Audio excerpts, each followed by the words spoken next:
مرحبا بكم في Voices of MENA. اليوم سنأخذكم في رحلة استثنائية عبر المغرب، البلد المضيف لكأس إفريقيا للأمم 2025. ستقام هذه البطولة في 6 مدن رائعة، حيث تقدم الملاعب الجديدة والمحدثة تجربة رياضية لا تنسى.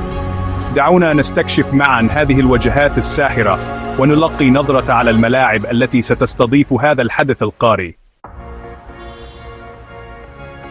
نبدأ من العاصمة الرباط، حيث يتم بناء ملعب جديد تماماً ليكون جاهزاً لاستضافة كأس إفريقيا 2025. هذا المشروع الضخم الذي يعد من أكثر المشاريع تطوراً في إفريقيا سيتم افتتاحه في مارس 2025. يتسع الملعب لأكثر من 60,000 متفرج، مزود بشاشات عرض عملاقة وإضاءة حديثة. تصميمه العصري يجعله وجهة رياضية من الطراز الأول. الملعب يعكس رؤية المغرب لتعزيز مكانته كوجهة عالمية لكرة القدم. نتوجه الآن إلى طنجة، حيث يشهد ملعب طنجة الكبير أعمال تحديث ضخمة استعداداً لاستضافة البطولة. يتم إزالة مضمار ألعاب القوى لإعطاء الجماهير تجربة أكثر قرباً من الميدان. مع إضافة السقف الجديد وزيادة السعة إلى 65,000 متفرج، سيصبح الملعب أيقونة رياضية في شمال إفريقيا. التوسعات تظهر اتزان المغرب بتوفير أفضل المرافق للجماهير واللاعبين. مدينة مراكش بجمالها وسحرها تقدم ملعباً يليق بمكانتها السياحية.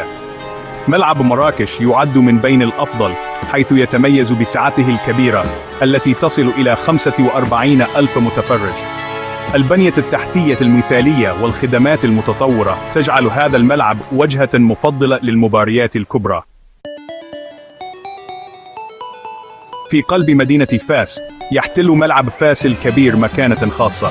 الملعب بسعة 35,000 متفرج يعد مثالاً على الهندسة الرياضية الحديثة. مع مرافقه المتطورة وموقعه المميز، يمثل ملعب فاس الكبير إضافة رائعة للبطولة.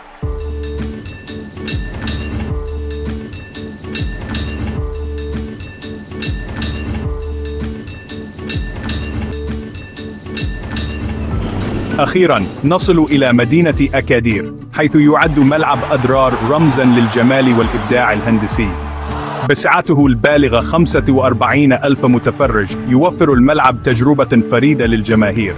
تصميمه المستوحى من طبيعة المنطقة يجعله أحد أبرز الملاعب في المغرب.